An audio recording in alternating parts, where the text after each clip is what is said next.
Alhamdulillah, malam hari ini kembali kita diperjumpakan oleh Allah Subhanahu wa taala dalam majlis yang senantiasa kita harapkan diberkahi oleh Allah, dirahmati oleh Allah Subhanahu wa taala, dan semoga hadirnya kita di majlis ini senantiasa mendapatkan keridhaan dari Allah Subhanahu wa taala. Amin ya rabbal alamin. Melanjutkan kajian kita dari kitab Al-Arba'in An-Nawawi, yang mana kita masih berada pada hadis ke-19. Hadis yang ke-19 ini diriwayatkan oleh Abil Abbas Abdullah bin Abbas radhiyallahu anhuma. Pada kesempatan yang lalu kita sudah kaji sedikit riwayat singkat sepupu Nabi yang sekaligus sahabat Nabi, yaitu Abdullah bin Abbas radhiyallahu taala anhuma. Beliau lahir sebelum hijrahnya Nabi ke Madinah 3 tahun. 3 tahun sebelum hijrah beliau lahir. Dan ketika lahir, Abdullah bin Abbas ini dibawa oleh ibunya kepada Rasulullah dan diadzani oleh Nabi Muhammad sallallahu alaihi wasallam di telinga kanannya, kemudian dikomati oleh Rasul sallallahu alaihi wasallam di telinga kirinya. Kemudian Rasulullah berkata kepada ibunya, "Idhabi bi abi al-khulafa." Bawalah pergi ayahnya para khalifah. Jadi beliau masih bayi, Nabi sudah mengatakan ayahnya para khalifah, yang di kemudian hari memang keturunan-keturunan beliau dari dinasti Abbasiyah yang kemudian menjadi para khalifah-khalifah. Beliau dijuluki sebagai bitir jumanil Quran, dijuluki sebagai terjemahnya Al-Quran. Kenapa? Karena banyaknya pemahaman beliau atau ilmunya beliau tentang Al-Quran. Jadi luasnya keilmuan beliau tentang ayat-ayat atau makna daripada ayat-ayat Al-Quran. Beliau juga dijuluki Al-Bahr, lautan. Kenapa? Saking dalamnya ilmu beliau atau luasnya ilmu beliau.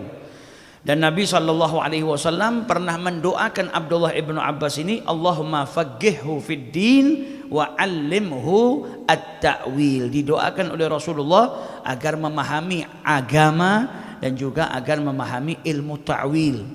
Maka berkat doa Rasul SAW, jadilah Ibnu Abbas seseorang yang alim luar biasa. Sampai diriwayatkan dari Abi Saleh, rumahnya Abdullah ibnu Abbas ini kesehariannya penuh dengan orang-orang yang hendak bertanya tentang permasalahan-permasalahan agama. Nanti masuk yang ingin bertanya tentang ilmu Quran, tafsir. Selesai itu beliau persilahkan keluar karena masih banyak yang hendak bertanya. Maka kemudian masuk yang hendak bertanya perkara yang halal, yang haram, fikih.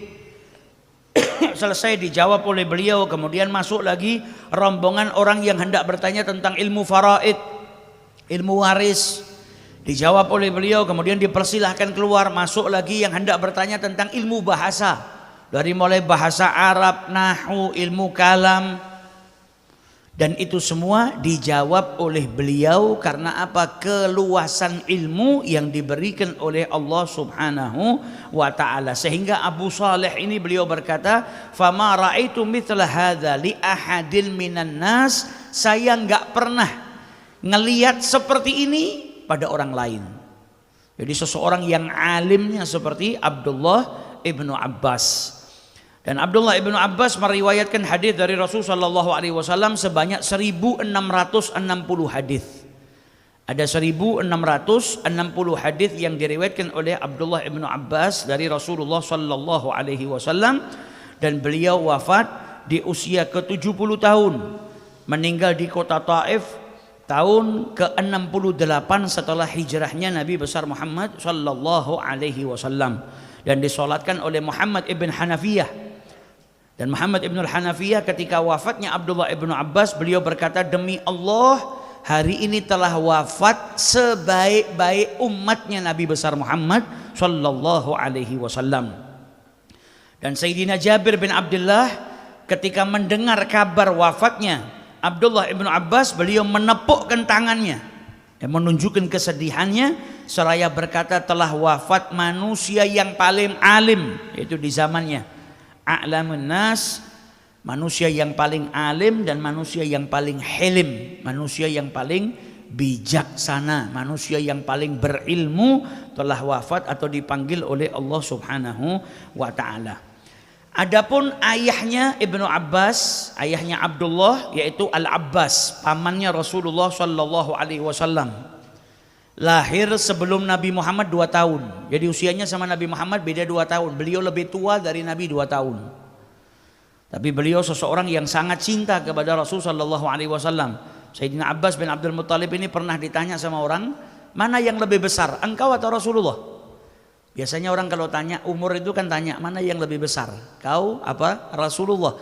Maka jawabannya Ibnu Abbas, jawabannya Al-Abbas bin Abdul Muttalib, yang lebih besar Nabi Muhammad, tapi saya lahir sebelum beliau. Jadi kalimat besar tidak ada yang layak. Kalau mau bicara manusia, siapa yang lebih mulia dari Nabi Muhammad? Maka beliau menjawab, kalau anda bertanya yang lebih besar, Nabi Muhammad lebih besar dari saya, yang artinya lebih mulia daripada saya. Kalau tanya usia, saya lahir 2 tahun sebelum Rasul sallallahu alaihi wasallam. Usia saya lebih tua dari Rasulullah sallallahu alaihi wasallam. Sayyidina Abbas bin Abdul Muttalib pamannya Nabi yang paling kecil. Jadi paman Nabi yang paling kecil, dan para sahabat sangat menghormati Sayyidina Abbas bin Abdul Muttalib. Sehingga diriwayatkan Sayyidina Uthman dan juga Sayyidina Umar kalau berada di tunggangannya kemudian lewat ngelihat ada Sayyidina Abbas bin Abdul Muttalib, mereka turun dari tunggangannya. Kemudian di tunggangannya itu ditarik atau dipandu. Jadi nggak ngelewati Sayyidina Abbas dalam keadaan naik tunggangannya. Nah, itu seperti zaman kita sekarang, kita kan diajari toto kromo. Kalau naik sepeda motor, kemudian masuk ke jalan yang di situ banyak orang tua-tua duduk, misalnya jalannya sempit, kan kita turun, kemudian kita dorong, sebagaimana ini dilakukan oleh kedua sahabat mulianya Nabi besar Muhammad sallallahu alaihi wasallam. Sayyidina Abbas bin Abdul Muttalib meriwayatkan 35 hadis dari Rasul sallallahu alaihi wasallam. Beliau wafat di kota Madinah tahun ke-32, dalam riwayat lain ke-34 setelah hijrahnya Rasul sallallahu alaihi wasallam, dan saat itu usia beliau 88 tahun dan dimakamkan di pemakaman Al-Baqi. Dalam riwayat yang diriwayatkan oleh Ibnu Abbas atau hadis yang ke-19 ini, Ibnu Abbas meriwayatkan kuntu khalfan nabi. Dahulu saya pernah berada di belakangnya Nabi. Di syarah hadisnya disebutkan raqiban, yaitu menunggang di belakangnya Rasul sallallahu alaihi wasallam. Jadi Nabi Muhammad naik tunggangannya, entah itu kuda atau unta. Abdullah ibnu Abbas ini diboncengkan oleh Rasulullah sallallahu alaihi wasallam. Naik di atas bagalnya ya. Saat itu Nabi Muhammad tunggangannya bagal. Jadi Nabi Muhammad di depan dan Abdullah ibnu Abbas di belakangnya Rasul sallallahu alaihi wasallam. Maka Nabi kemudian berkata kepada Ibnu Abbas, ya ghulam, duhai anak. Kenapa dikatakan ghulam? Karena saat itu Abdullah ibnu Abbas usianya kurang lebih 10 tahun. Jadi masih kecil. Maka dipanggil sama Nabi dengan sebutan ya ghulam. Inni u'allimuka kalimat. Nabi Muhammad hendak mengajarkan kepada Abdullah ibnu Abbas beberapa kalimat. Dalam riwayat yang lain, ala u'allimuka kalimatin yahfazukallahu bihinna. Maukah engkau ku ajari beberapa kalimat yang kalau kau pegang teguh kalimat itu, maka engkau akan dijaga oleh Allah Subhanahu wa taala. Dalam riwayat yang lain, ala u'allimuka kalimatin yanfa'ukallahu bihinna. Maukah engkau ku ajarkan beberapa kalimat yang kalimat-kalimat itu akan bermanfaat bagi dirimu. Kalau kau lakukan, kau kerjakan, kau akan mendapatkan manfaat dari Allah Subhanahu wa taala. Maka Abdullah ibnu Abbas menjawab, bala ya Rasulullah, mau wahai Rasulullah. Kemudian dijelaskan oleh Rasulullah dalam sabdanya, ihfazillahi yahfazka. Jagalah Allah, niscaya Allah akan menjagamu. Maksudnya bagaimana ihfazillah, jagalah Allah? Ai ra'in, jagalah, peliharalah perintah-perintahnya Allah, dan jagalah perintah-perintahnya Allah. Jagalah haknya Allah dengan apa? Menunaikan apa yang diperintahkan oleh Allah dan menjauhi apa yang dilarang oleh Allah Subhanahu wa ta'ala. Jangan sampai kau lalai darinya. Berpegang teguhlah, jangan sampai kau terjerumus ke dalam perkara-perkara yang dilarang oleh Allah Subhanahu wa ta'ala. Nah, kalau kau melakukan itu, apa imbalannya? Yahfazka, Allah Subhanahu wa ta'ala akan menjagamu. Bahkan bukan hanya dirimu, biriayatihi iyyaka fi nafsika, Allah akan menjagamu dengan riayahnya kepada dirimu, wa waladika dan juga anakmu, wa ahlika wa dunyaka wa dinika, kepada anakmu kemudian kepada keluargamu juga akan dijaga oleh Allah, duniamu akan dijaga oleh Allah, agamamu juga dijaga oleh Allah Subhanahu wa ta'ala. Jadi imbalannya orang yang menjaga haknya Allah, menjaga perintahnya Allah dengan mengerjakannya, dan menjaga larangannya Allah dengan menjauhinya, apa yang ia dapatkan dia dijaga oleh Allah. Dirinya dijaga, anaknya dijaga, keluarganya dijaga, dunianya dijaga, agamanya juga dijaga. Karena manusia itu nggak ada yang bisa menjamin dia bisa menjaga agamanya. Berapa banyak orang yang hidup dalam keadaan soleh, di penghujung usianya wafat dalam keadaan min ghairi millah, keluar daripada ajarannya Rasul sallallahu alaihi wasallam. Berapa banyak yang justru malah di penghujung usianya wafat dalam keadaan bukan muslim. Tapi kalau orang menjaga haknya Allah, dirinya dijaga, keluarganya dijaga, anak-anaknya dijaga, dunianya dijaga, dan yang paling penting apa? Keimanannya, agamanya dijaga oleh Allah Subhanahu wa ta'ala. Dalam Al-Quran Allah Subhanahu wa ta'ala berfirman, man amila salihan min dzakarin aw untha wa huwa mu'minun falanuhyiyannahu hayatan thayyibatan. Barang siapa yang beramal soleh, mau dia laki-laki maupun wanita, yang penting dia beriman kepada Allah Subhanahu wa ta'ala, apa yang akan Allah berikan kepada orang tersebut? Diberikan kehidupan yang baik, hayatan thayyibatan. Ibnu Abbas mengatakan yang dimaksud dengan hayatan thayyibatan adalah ar-rizqul halal. Jadi orang yang beramal soleh, laki-laki maupun wanita, dan dia beriman, akan diberikan kehidupan yang thayyib, yang baik, yaitu diberikan rezeki yang halal oleh Allah Ta'ala. Sayyidina Ali bin Abi Thalib menafsirkan yang disebut, yang dimaksud dalam ayat ini hayatan thayyibatan adalah al-qanaah, punya sifat merasa cukup dengan apa yang diberikan oleh Allah Subhanahu wa ta'ala. Sayyidina Ali bin Abi Talha beliau mengatakan hayatan thayyibatan adalah as-sa'adah, kebahagiaan. Jadi kalau beramal soleh, amal soleh itu jadikan pelakunya bahagia, gak sumpek, gak gelisah, gak sedih, bahagia di dunia dan juga bahagia di akhiratnya Allah Subhanahu wa ta'ala. Yaitu sebagaimana dikatakan oleh Al-Imam Hasan Al-Basri, yang dimaksud dengan hayatan thayyibatan adalah surganya Allah Subhanahu wa ta'ala. Jadi kalau ingin masuk surga kuncinya apa? Beramal soleh. Lu katanya nggak ada yang masuk surga karena amalnya, betul. Masuk surganya manusia itu karena rahmatnya Allah. Tapi rahmat itu nggak bisa diberikan kecuali dengan apa? Dengan amal soleh. Amal soleh itu yang memancing, yang bisa mendatangkan rahmat daripada Allah Subhanahu wa ta'ala. Seperti yang dijelaskan oleh Syekh Muhammad Said Ramadhan Al-Buti, orang itu kalau mau keluar negeri butuh apa? Butuh paspor. Apakah orang yang punya paspor sudah tentu bisa masuk ke luar negeri? Belum tentu, masih butuh apa? Visa. Amal soleh itu ibarat paspor, kemudian visa itu adalah rahmatnya Allah Subhanahu wa ta'ala. Yang nggak punya paspor ngajukan, yang nggak punya paspor ngajukan visa bisa nggak?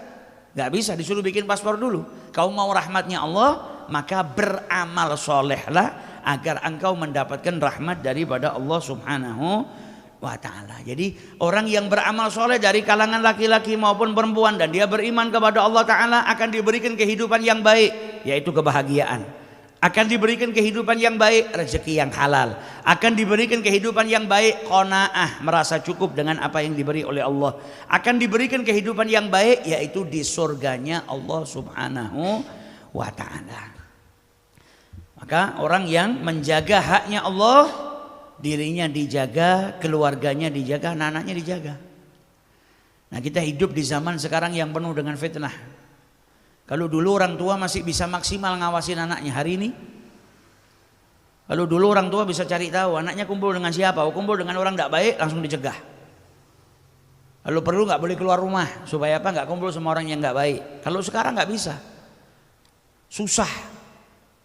Terkadang bahkan sekarang seorang anak malah nggak punya sahabat, tapi dia punya handphone yang menjadi sahabatnya, teman duduknya, yang kita nggak bisa ngawasin. Dengan siapa dia berkumpul di handphone, apa yang dia tonton, apa informasi yang sampai kepada dirinya. Nah, zamannya sudah lebih membahayakan. Kalau ingin anak-anak kita selamat, istri kita selamat, keluarga kita selamat, jadilah kau orang yang soleh. Jagalah haknya Allah, dirimu, anakmu, keluargamu dijaga oleh Allah Subhanahu wa ta'ala. Dengan menjaga haknya Allah Subhanahu wa ta'ala, sebagaimana Sa'id ibnul Musayyib. Sa'id ibnul Musayyib itu berkata kepada anaknya apa? Saya akan tambah sholat sunnah saya akan tambah ibadah saya. Tujuannya apa? Supaya kalian wahai anak-anakku dijaga oleh Allah Subhanahu wa ta'ala. Karena dalam Al-Quran Allah Subhanahu wa ta'ala berfirman, wa kana abuhuma salihah. Dari sini dalil kalau orang tua yang soleh, amal ibadahnya itu ngefek berkahnya dapat juga anak-anaknya dan keturunannya. Bahkan dalam ayat ini wa kana abuhuma salihah itu disebutkan ini bukan ayahnya langsung, tapi kakeknya yang kesekian. Kakeknya yang sekian beramal soleh, keturunannya yang kesekian yang kesekian itu masih dijaga sama Allah Ta'ala. Jadi orang tua yang jaga haknya Allah, taat sama Allah, jauhin larangannya Allah, salah satu manfaatnya apa? Anak keturunannya dijaga sama Allah. Anak keturunannya insya Allah diselamatkan dari hal-hal yang tidak kita inginkan atau perkara-perkara yang tidak kita inginkan. Sebagaimana dikatakan oleh Sayyidina Umar bin Abdul Aziz radhiyallahu taala anhu, seorang mukmin yang soleh itu tidak meninggal dunia kecuali apa? Dia dijaga oleh Allah Subhanahu wa taala keturunannya dan keturunan daripada keturunannya. Kalau ada seorang mukmin yang soleh meninggal dunia, jangan khawatir, anak turunnya dijaga sama Allah Ta'ala. Karena apa? Keberkahan bapaknya yang soleh. Bapaknya jaga haknya Allah, anak-anaknya gak ditelantarkan sama Allah Ta'ala. Anak-anaknya insya Allah juga dijadikan orang-orang yang soleh oleh Allah Subhanahu wa Ta'ala. Sebagaimana diriwayatkan juga, dulu ada orang lewat ngelihat pengembala kambing sedang sholat. Datang waktu sholat dia sholat, kambingnya di sebelahnya. Yang jaga kambingnya siapa? Seekor serigala. Biasanya di padang pasir itu kalau serigala sudah dapetin kambing dimakan. Yang lewat ini bingung. Ditunggu pengembala kambingnya selesai sholat, ditanya sejak kapan kambing ini bisa akur sama serigala? Kambing-kambingmu ini malah justru dijaga sama serigala. Sejak kapan? Ya ketika hubungannya pengembala kambing baik dengan yang menciptakan serigala dijaga sama Allah Ta'ala. Kalau hubungannya si pengembala dengan yang menciptakan kambing dan menciptakan serigala tadi baik, jaga haknya Allah. Tadi janjinya apa? Bukan hanya dirimu, anakmu, keluargamu, tapi duniamu juga dijaga oleh Allah Subhanahu wa Ta'ala. Sayyidah Rabi'ah Al-Adawiyah, seorang wanita yang solehah, seseorang yang sangat menjaga haknya Allah. Rumahnya pernah kemasukan maling, dikukutin satu rumah tuh. Diambil semua barangnya, taruh karung sama maling. Begitu diangkat karungnya, pintu keluar rumahnya tidak kelihatan.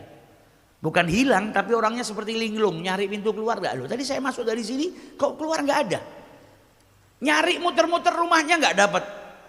Diletakkan karungnya, loh itu pintunya. Diangkat lagi, muter-muter lagi nggak dapat. Sampai akhirnya dia dengar suara dalam hatinya. Kalau sang kekasih tidur, maka yang mengasihi nggak pernah tidur. Nah, kalau yang dicintai sama Allah ini tidur, Allah gak pernah tidur. Orang yang jaga haknya Allah, orangnya dijaga sama Allah, hartanya juga dijaga oleh Allah, keluarganya juga dijaga oleh Allah Subhanahu wa Ta'ala. Wabil jumlah fatakwallah. Maka secara kesimpulan, takwa kepada Allah dengan mengerjakan apa yang diperintahkan, jauhin larangannya Allah Subhanahu wa Ta'ala adalah penyebab seorang hamba itu dijaga oleh Allah Subhanahu wa Ta'ala. Di dunia dia dijaga oleh Allah, kemudian agamanya juga dijaga oleh Allah, sehingga keimanannya itu terus ada pada dirinya sampai ajal menjemput dirinya. Kalau kita takut, ya Allah, mungkin kita ngelihat kejadian ada orang wafat dalam keadaan gak beriman. Kita gak kepingin mati dalam keadaan su'il khatimah. Salah satu caranya supaya kita gak wafat dalam keadaan su'il khatimah bagaimana? Jaga haknya Allah Ta'ala. Maka orang yang menjaga haknya Allah, imannya dijaga oleh Allah Subhanahu wa Ta'ala sampai ajal menjemput dirinya.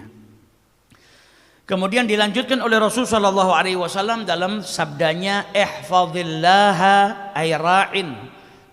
Jadi peliharalah hak-haknya Allah, tajidhu tujahak, maka engkau akan mendapatinya. Mendapati apa? Pertolongan Allah Subhanahu wa Ta'ala di hadapanmu. Kenapa kok disebut di hadapanmu? Padahal jihah itu ada depan, belakang, samping kanan, samping kiri. Kenapa kok yang dipakai ini tujahak, di hadapanmu? Karena biasanya manusia itu berjalan ke arah depan. Kehidupan itu terus ke arah depan, bukan ke arah belakang, bukan mundur. Perjalanan manusia itu ke akhirat juga ke arah depan. Maka orang yang menjaga haknya Allah, dia akan mendapati pertolongan Allah ada di depannya. Yang artinya apa? Kemanapun dia berjalan, dia akan dapati apa? Pertolongannya Allah ada di hadapannya, dekat dengannya. Kalau ada kesusahan, maka di hadapannya ada pertolongan Allah Subhanahu wa Ta'ala. Caranya bagaimana? Ya dengan menjaga haknya Allah Subhanahu wa Ta'ala. Jadi kemanapun engkau berjalan, kemanapun melacu hidupmu, mau urusanmu urusan dunia, mau urusanmu urusan akhirat, kau akan dapati pertolongan Allah ada di hadapanmu. Sahabat Nabi namanya Safinah, pembantunya Nabi Muhammad. Dalam riwayat disebutkan diperintahkan sama Nabi Muhammad naik kapal, kapalnya karam, jatuh ke satu pulau. Ketika buka mata di pulau itu, di hadapannya apa? Singa. Bayangkan singa di padang pasir. Mungkin sudah puasa 2 bulan. Ngelihat menungso, lapar. Tapi ini sahabat jaga haknya Allah. Orang yang jaga haknya Allah dijaga oleh Allah. Orang yang jaga haknya Allah, kau akan dapati apa? Pertolongan Allah ada di hadapanmu. Didatengin singanya sama Safinah. Bah, kau tidak kenal saya. Saya itu pembantunya Rasulullah sallallahu alaihi wasallam. Malah singanya dimintain tolong sama Safinah ngantar ke desa terdekat. Singanya kemudian ngasih bahasa seakan-akan ikutin saya. Dia mengaum ikutin saya. Begitu sampai dekat dengan desa, singa tadi ngaum lagi seakan-akan ngasih salam perpisahan. Ini sudah sampai nih, depan sini ada desa, kau pergi ke sana, saya pergi. Wala dimakan, wala disentuh, wala dilukai. Karena apa? Menjaga haknya Allah Subhanahu wa Ta'ala. Nah, kita kalau mau tahu kita dari kategori orang yang jaga haknya Allah apa enggak, coba pergi ke kandang singa. Digerawuk enggak kita coba? Kalau kita digerawuk berarti kurang taat. Nah, ini ya kita nggak bisa nyoba. Yang pertama kita ini muqassir ya, orang yang serba kurang. Yang kedua keyakinan kita tidak seperti keyakinan para sahabatnya Rasulullah Sallallahu Alaihi Wasallam. Dan para ulama mengatakan seorang hamba yang takut kepada Allah, Allah jadikan segala sesuatu takut kepada dirinya. Tapi orang yang nggak takut kepada Allah, Allah jadikan dirinya takut kepada segala sesuatu. Kalau takutnya sama Allah, aman, dijaga sama Allah Subhanahu wa Ta'ala. Diriwayatkan dari Al-Muzni, dia berkata, saya pernah pergi ke rumahnya Abi Al-Khair An-Naisaburi. Sampai di rumahnya Abi Al-Khair An-Naisaburi, datang waktu sholat, dia mau wudhu, keluar ke latar rumahnya. Di latar rumahnya ada singa. Kaget dia, takut masuk, ngomong sama yang punya rumah, ya Abul Khair, ada singa, ada binatang buas di latarmu. Keluar ini Abul Khair An-Naisaburi, singanya diusir. Saya berkata, bukankah saya sudah bilang jangan ganggu tamu-tamu saya? Pergi singanya. Nah ini Al-Muzni bingung, kok bisa seperti itu? Apa kata Abul Khair? Ishtaghaltum bitakwimidz zahir. Kalian itu sibuk Untuk apa? Untuk ngurusin yang zahir. Untuk membangun sesuatu yang sifatnya zahir.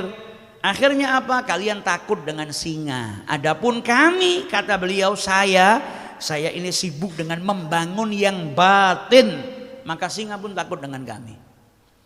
Karena apa? Yang batin tadi gak terisi di dalamnya kecuali rasa takut kepada Allah Subhanahu wa ta'ala. Kita kadang fitness, badan dibikin sampai gotot, mangkat besi 100 kilo kuat, delok kecoak Melayu. Ya Allah. Nah mereka para sahabatnya Nabi, orang-orang yang menguatkan batinnya. Begitu di medan perang nggak takut. Perang Badar sahabat Nabi jumlahnya berapa? 313, 314 orang. Musuhnya 1000, 3 kali lipat. Sahabat pergi ke Badar tadi tujuannya bukan mau perang, tadinya mau ngambil hak mereka, hartanya mereka yang ditinggal di Mekah, yang diambil oleh penduduk Mekah. Jadi ketika ke Badar bahkan senjata perang saja nggak komplit. Nah orang kafir Quraisy yang jumlahnya 1000 lengkap dengan persenjataannya, apa lari sahabat? Karena apa? Taqwimul batin. Para pahlawan kita di Indonesia ini ketika melawan penjajah, senjatanya penjajah lebih hebat. Senjatanya para pahlawan bambu runcing, sederhana, tapi punya apa? Punya keberanian, punya rasa cinta tentunya kepada agamanya, kepada bangsanya, kepada negaranya. Nah orang kalau sudah punya rasa takut kepada Allah Ta'ala, mentalnya kuat. Segala sesuatu justru malah dijadikan takut kepada dirinya oleh Allah Subhanahu wa ta'ala. Kemudian Nabi lanjutkan, idza sa'alta, dan jikalau engkau meminta, ai aradta an tas'al syai'an, kalau engkau ingin meminta sesuatu, fas'alillah, maka mintalah kepada Allah Subhanahu wa ta'ala, an yu'tiyaka iyyahu min fadlihi. Mintalah kepada Allah agar Allah memberikan kepadamu karunia-Nya. Sesungguhnya yang maha kaya, yang maha memiliki segala sesuatu adalah Allah Subhanahu wa ta'ala. La mu'ti wa la mani' siwah. Gak ada yang memberi dan gak ada yang mencegah kecuali Allah Subhanahu wa ta'ala. Manusia satu dunia mau berkumpul mencegah dirimu agar tidak mendapatkan sesuatu yang kau inginkan. Kalau Allah berkehendak memberikan kepada dirimu, gak ada yang bisa cegah. Yang memberikan Allah, yang mencegah juga Allah Subhanahu wa ta'ala. Maka kalau kau mau meminta, mintalah kepada Allah Subhanahu wa ta'ala. Bahkan dalam hadis Nabi Muhammad itu menjelaskan kepada kita, perkara yang ringan, yang kecil, yang sepele sekalipun mintalah kepada Allah Subhanahu wa ta'ala. Sampai disebutkan dalam hadisnya, bahkan walaupun tali sendalmu yang putus. Ini menunjukkan ini kan perkara ringan. Jangan malu. Karena kau diperintahkan untuk memohon kepada Allah Subhanahu wa ta'ala. Mintalah kepada Allah. Allah janji. Kita diperintahkan ud'uni. Kita diperintahkan untuk minta. Allah janji mengijabahi apa yang kita minta. Dikatakan oleh Tawus li Ata, untuk kepada Imam Ata, nafa'anallahu bihima, iyyaka an tatluba, jangan sampai engkau meminta hajatmu kepada mereka yang menutup pintunya untukmu. Tapi mintalah kepada yang pintunya senantiasa terbuka sampai hari kiamat. Kau diperintahkan untuk minta kepadanya dan dia menjanjikan kepadamu untuk mengijabahi permintaanmu, yaitu Allah Subhanahu wa ta'ala. Manusia kadang kita minta ditutup pintunya, nggak ngasih, nggak mau bantu. Tapi Allah Subhanahu wa ta'ala pintunya nggak pernah tertutup, terbuka sampai yaumil qiyamah. Bahkan kau diperintahkan oleh Allah untuk minta, dan Allah menjanjikanmu akan mengijabahi apa yang kau minta. Bukan berarti kita nggak boleh minta sama manusia, karena terkadang Allah itu menggerakkan manusia untuk memberi kepada orang yang memohon kepada Allah Subhanahu wa ta'ala. Tapi sandarkan permintaan kita kepada Allah. Ada perkara-perkara yang kita nggak bisa minta kecuali kepada Allah Subhanahu wa ta'ala, nggak boleh kepada lainnya. Misal apa? Minta taufik, minta hidayah, minta surga. Ini urusannya sama Allah, manusia nggak bisa. Ada yang Allah itu menggerakkan manusia. Supaya apa? Kau misalnya mau ngangkat sesuatu nggak kuat, apa terus nggak boleh minta sama manusia? Boleh. Atau urusan dunia, urusan uang, urusan harta, ada perkara-perkara yang Allah jadikan makhluknya sebagai perantara. Kau butuh pertolongan, Allah gerakkan makhluknya, Allah gerakkan hambanya untuk menolong kebutuhanmu, digerakkan oleh Allah Ta'ala. Tapi semua yang memberi siapa? Allah Subhanahu wa Ta'ala. Makhluk ini hanya perantara saja yang digerakkan oleh Allah Subhanahu wa Ta'ala. Maka bersandarlah kepada Allah, mintalah kepada Allah Subhanahu wa Ta'ala. Dalam sebuah syair dikatakan apa? La taqsadi al makhluk rabbuka aqrabu. Jangan yang kau tuju itu makhluk. Jangan yang kau mintain pertolongan, yang jadikan tujuan itu adalah makhluk. Sesungguhnya Tuhanmu itu dekat. Justru Tuhanmu itu lebih dekat kepada dirimu. Wa man qasadal makhluqa la syakka yata'abu. Dan barang siapa yang menujunya kepada makhluk, maka tidak diragukan dia akan capek, payah.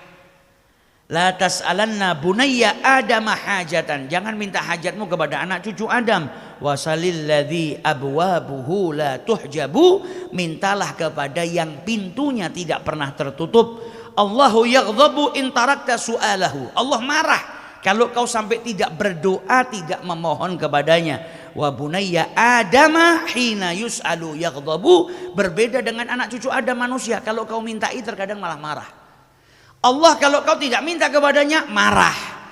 Tapi manusia kalau kau mintai justru mereka terkadang yang marah, nggak suka kau mintai. Tapi Allah bukan hanya suka, kalau kau nggak minta kepada Allah, Allah marah. Allah itu murka kepada seorang hamba yang tidak berdoa memohon kepada Allah Subhanahu wa Ta'ala.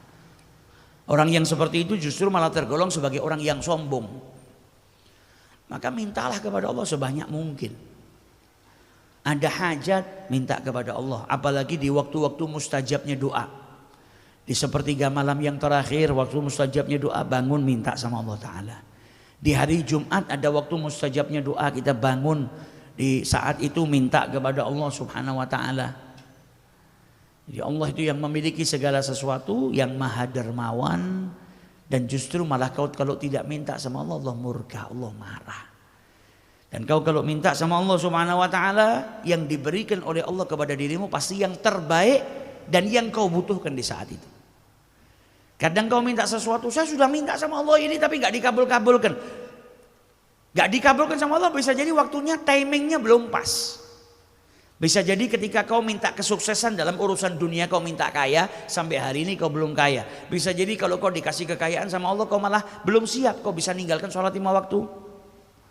Kau justru malah bisa lalai kepada Allah. Kau mungkin bisa menghalalkan sesuatu yang diharamkan karena cintamu kepada dunia. Nah ini bahaya. Sama Allah gak dikasih dulu, tapi dikasih yang lebih kau butuhkan. Apa? Kuatnya iman. Diperkuat dulu sama Allah, supaya di kemudian hari ketika Allah memberikan apa yang kau minta, kau sudah mampu. Jadi Allah itu kalau memberikan kepada hambanya sesuai dengan kebutuhannya. Yang darurat saat itu diberikan sama Allah Ta'ala. Bisa jadi kau minta rezeki sama Allah gak dikasih rezeki berupa materi. Tapi bisa jadi kau di esok hari kau mungkin akan kena celaka. Ada kecelakaan yang akan menimpa dirimu. Tapi sama Allah diselamatkan. Nah itu lebih besar daripada rezeki. Kau diberikan keselamatan oleh Allah Subhanahu wa Ta'ala. Jadi kalau memohon, memohonlah kepada Allah Subhanahu wa Ta'ala.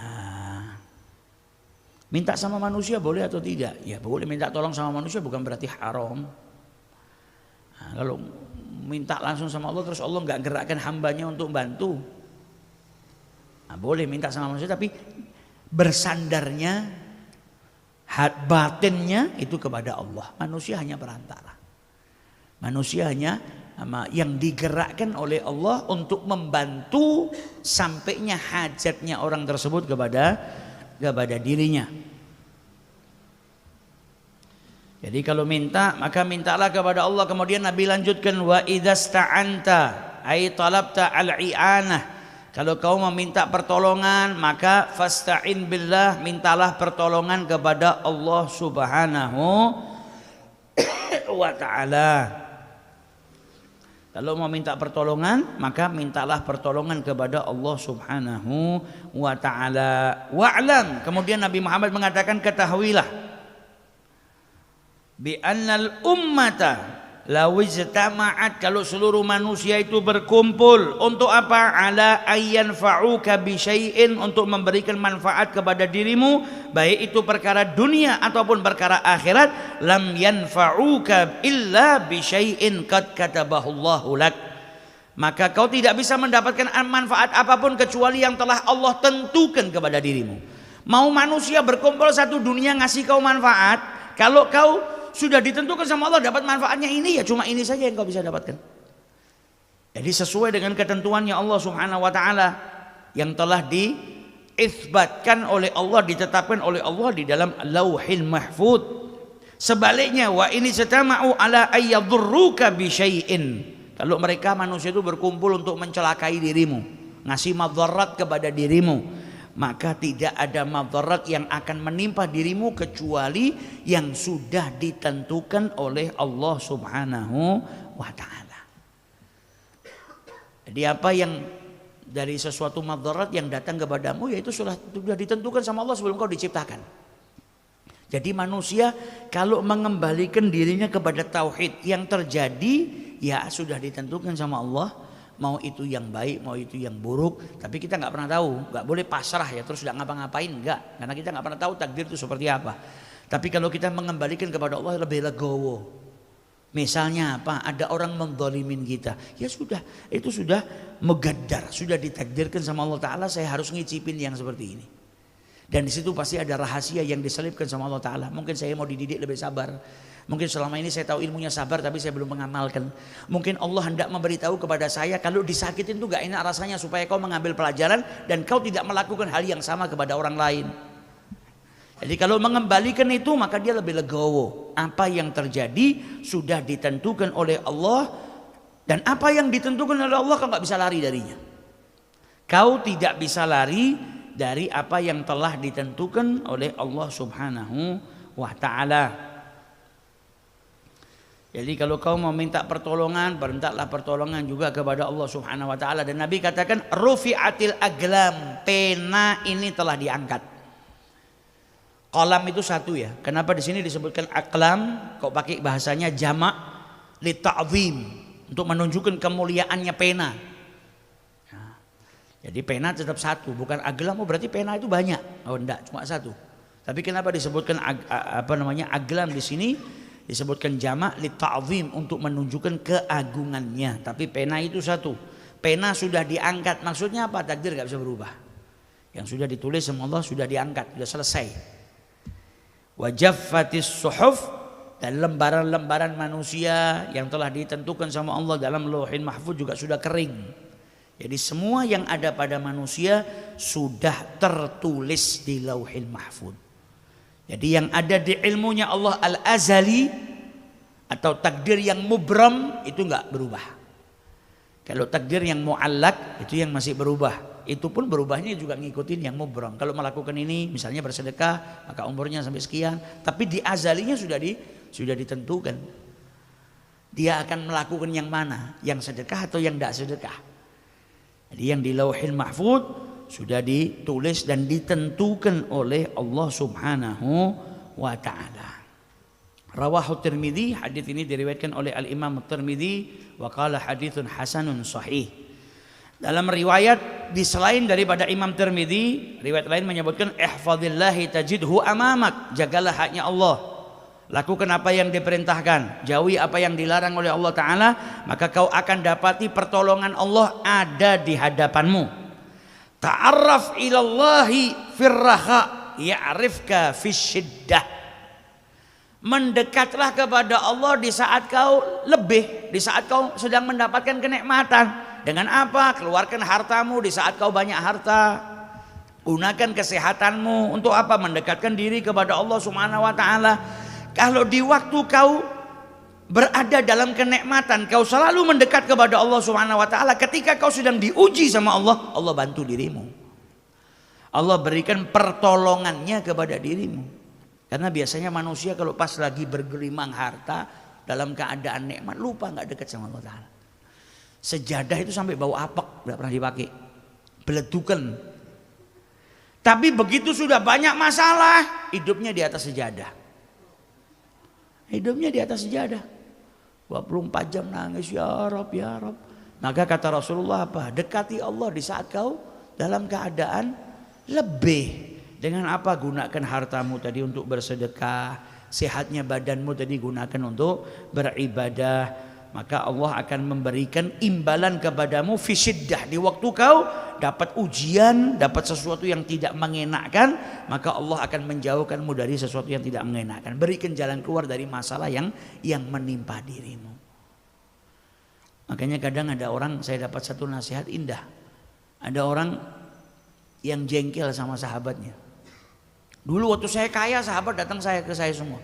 Waktu saya punya banyak harta, saya punya teman banyak. Begitu saya kena masalah, saya kesusahan, saya bangkrut, hilang semua sahabat saya. Sahabat macam apa seperti itu?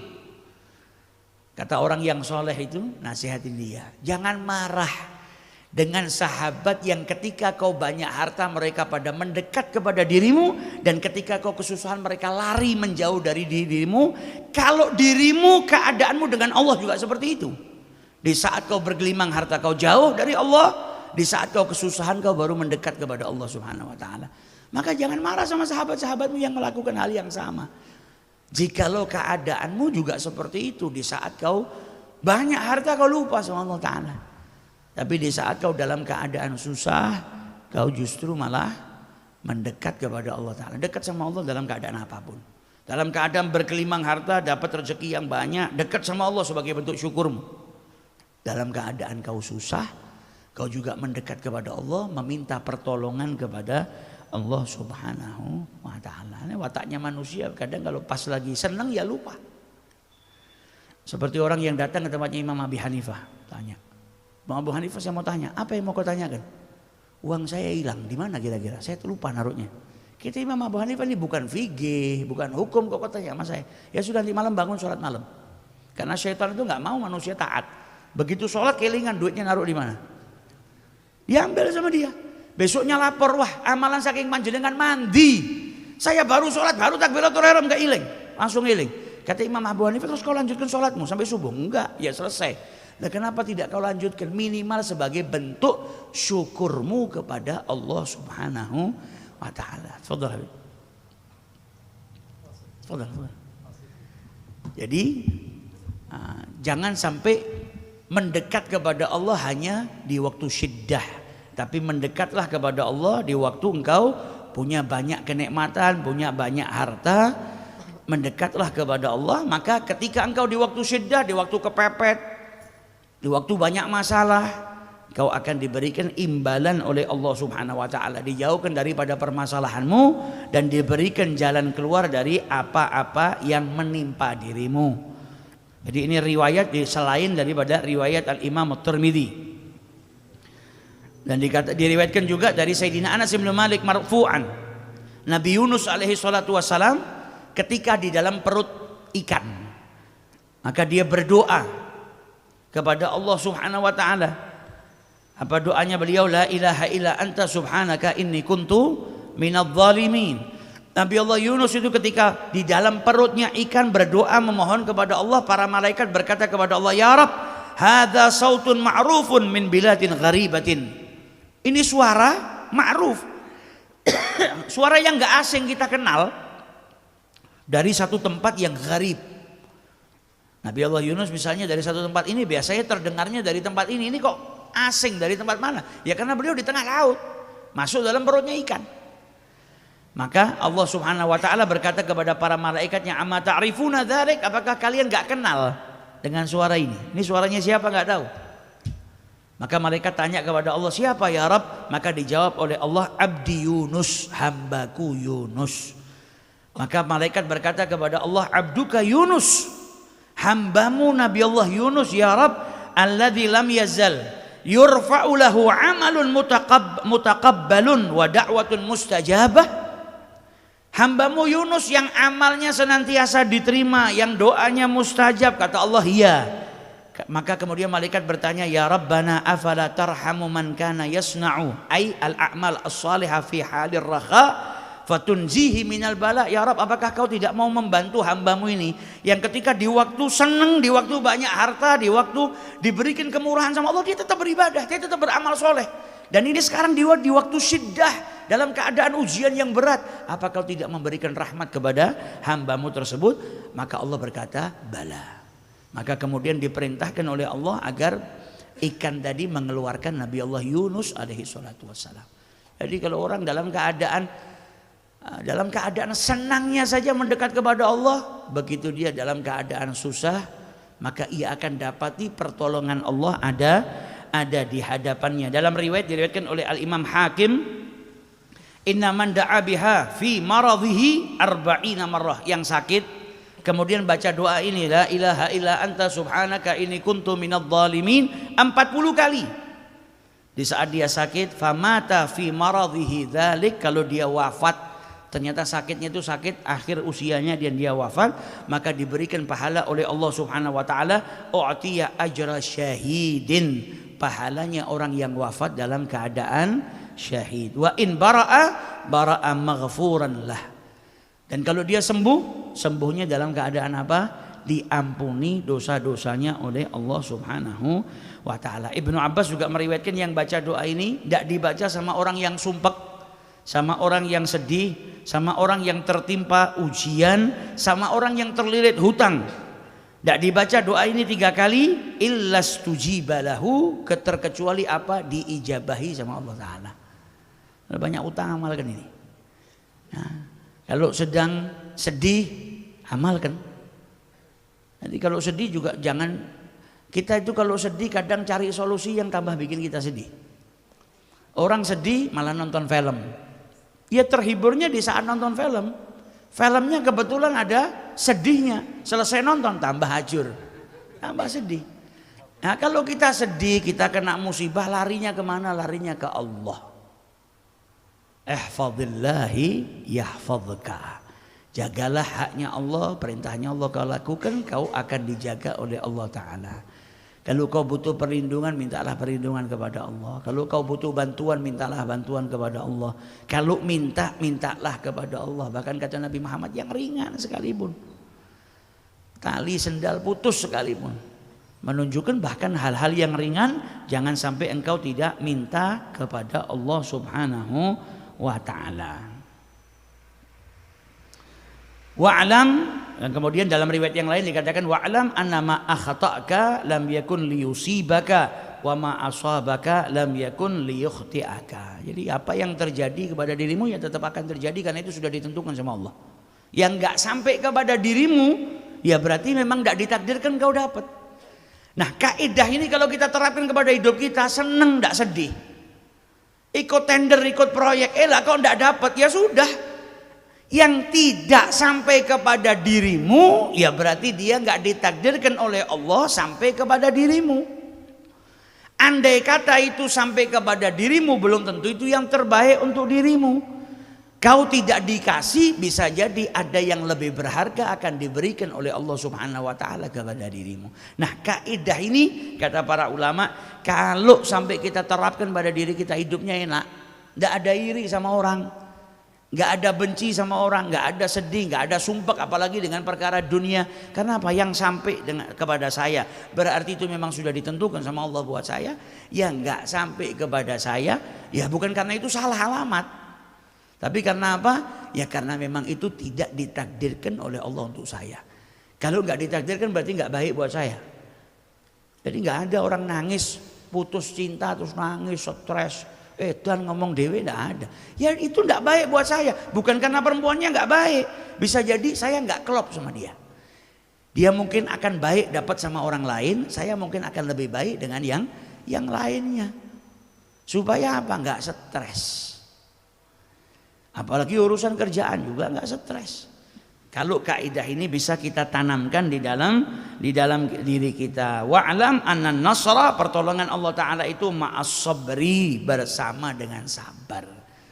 Kalau orang sudah bersabar maka dia akan mendapatkan pertolongan daripada Allah Subhanahu wa Ta'ala. Siapa yang sabar nggak berontak dari apa yang telah ditentukan oleh Allah Ta'ala, dan dia ridha dengan ketentuan Allah dan dia minta pertolongan dari Allah Ta'ala, maka dia akan diberikan pertolongan oleh Allah Subhanahu wa Ta'ala. Kata Sayyidina Ali bin Abi Thalib, sabar dalam keimanan itu manzilahnya seperti kepala dalam tubuh manusia. Manusia itu kalau nggak punya tangan bisa hidup nggak? Bisa. Manusia nggak punya kaki bisa hidup nggak? Bisa. Manusia nggak punya dua kaki, nggak punya tangan bisa hidup nggak? Bisa. Tapi manusia nggak punya kepala, pernah ngeliat nggak? Nggak bisa hidup. Manusia tanpa kepala nggak bisa hidup. Nah, iman orang beriman nggak ada sabar, hancur imannya. Jadi kata beliau, manzilahnya sabar dalam keimanan itu seperti kepala yang ada pada tubuh manusia.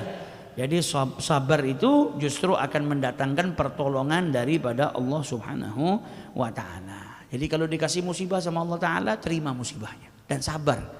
Orang kalau dikasih musibah sama Allah, dia sabar, dia nerima, dapat 2 pahala. Musibahnya itu sendiri kalau dia mengenai dirinya, dia sudah dapat pahala. Sabarnya akan ngangkat derajatnya, gugurkan dosanya, seperti rontoknya dedaunan yang ada pada tumbuhan. Dia dapat 2 pahala daripada Allah Subhanahu wa Ta'ala. Nah, orang yang kena musibah, boleh tidak dia ngeluh? Kalau ngeluhnya tidak terima tidak boleh. Tapi kalau dia syakwanya, ucapannya dalam mengeluhkan sesuatu yang menimpa dirinya bukan tidak terima sama Allah, boleh. Misal dia pergi ke dokter, keluhannya apa? Saya nggak boleh ngeluh, saya sabar. Terus caranya ngobati piye?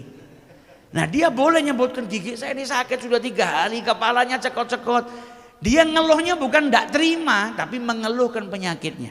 Atau dia pergi ke orang soleh, saya sedang kena musibah, tolong nasihati saya supaya saya bisa nerima musibah tadi dengan sabar. Apa musibahnya? Saya begini, nyebutkan apa yang sedang menimpa dirinya. Tapi tujuannya bukan berontak atau nggak terima dengan ketentuan Allah, tapi supaya mendapatkan nasihat.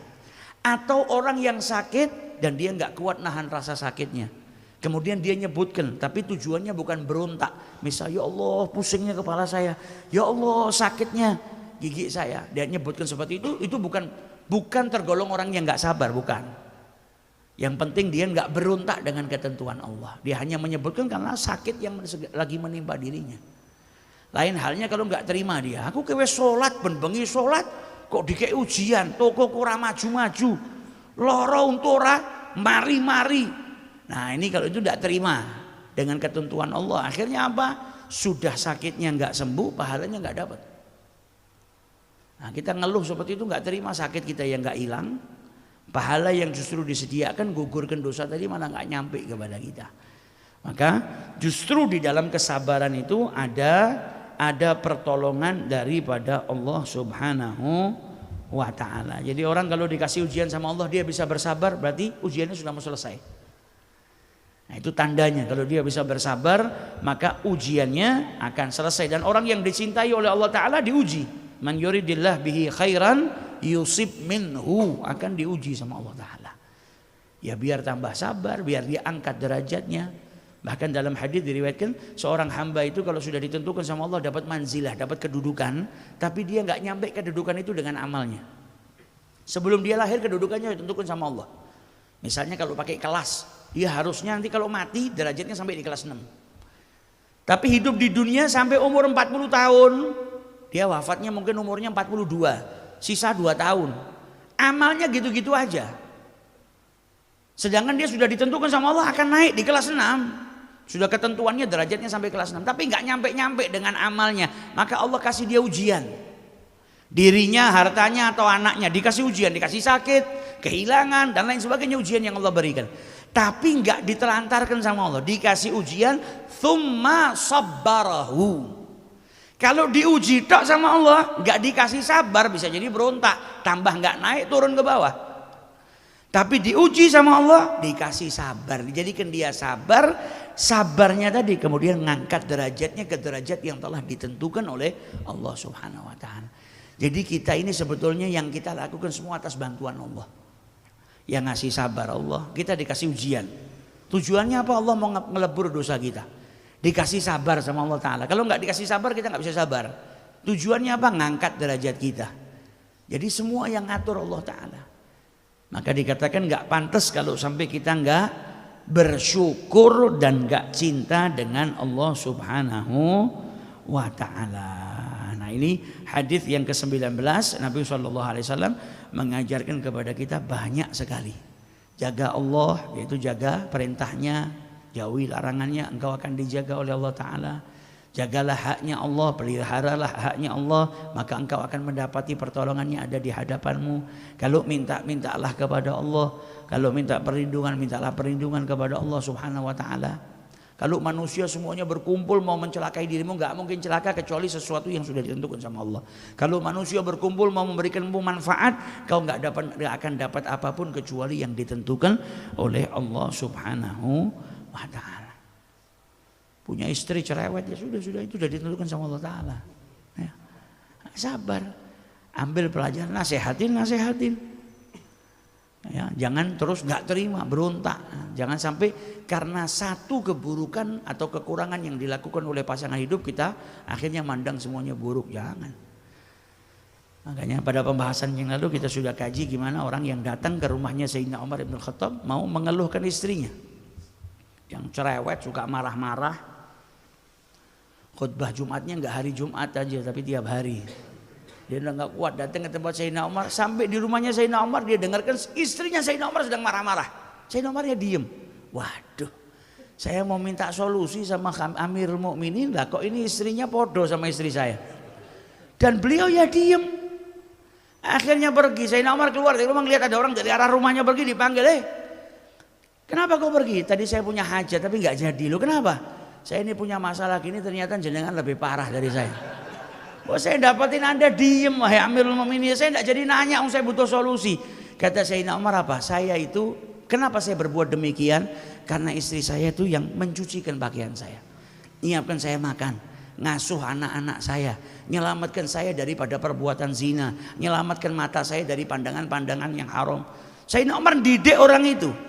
Kau mungkin istrimu punya satu keburukan yang dilakukan kepada dirimu, jangan sampai satu tadi menjadikanmu melupakan semua kebaikannya. Tapi diingatkan sama Sayyidina Umar. Kalau kau mungkin ada satu hal yang tidak kau suka dari pasangan hidupmu, ingatlah hal-hal baik yang kau suka. Dia nyiapkan kau makan, dia menyelamatkan dirimu daripada perbuatan zina, dia ngasuh anak-anakmu. Kalau kau di tempatnya mungkin kau nggak mampu. Jam 2 anakmu ngising, nah, kau harus nyeboi. Ini yang bisa sabar hanya mereka nih kaum istri. Jam 2 anaknya nangis, minta disusuin, atau kalau anaknya sudah makan jam 2 lapar, kita masih tidur capek. Ada kebanyakan yang dilakukan sama istri kita, jangan kita lupakan. Maka dia diingatkan sama Sayyidina Umar, bilang ini nyucikan pakaian saya, ngasuh anak-anak saya. Setiap Sayyidina Umar nyebutkan dia bilang, istri saya juga, baju saya dicucikan. Dia ngasuh anak-anak saya, istri saya juga, anak-anak saya diasuh. Maka diingatkan kembali oleh beliau. Dan kalau ada yang kita minta agar Allah merubahnya, kita punya Allah yang bisa membolak-balikkan hati manusia. Kita nggak bisa membolak-balikkan hati manusia. Kita mau nasihatin orang sehari 16 jam, kalau Allah nggak kasih hidayah nggak berubah. Maka kita minta sama yang punya hati. Kita minta sama yang muqallibal qulub, yang membolak-balikkan hati manusia. Kalau punya anak nakal, minta sama Rabb, ya Rabb, jadikan anak saya anak yang soleh, jadikan anak saya anak yang taat kepada orang tuanya, taat kepadamu ya Rabb. Dan kuncinya tadi dikatakan sama Rasulullah, jagalah haknya Allah, maka Allah akan menjagamu. Dan para ulama menjelaskan bukan hanya dirimu, tapi anakmu, keluargamu, hartamu, duniamu, dan agamamu akan dijaga oleh Allah Subhanahu wa ta'ala. Abu Musayyab tadi bilang apa? Saya mau tambah sholat saya. Tujuannya apa? Agar engkau dijaga nak sama Allah ta'ala. Saya tambah taat sama Allah supaya engkau tambah dijaga oleh Allah ta'ala. Wa kana abuhuma sholiha. Bapak yang kelima atau ketujuh, bapak ke atas beramal soleh, ibadahnya ngefek sampai cucunya ke bawah, dijaga sama Allah Subhanahu wa ta'ala.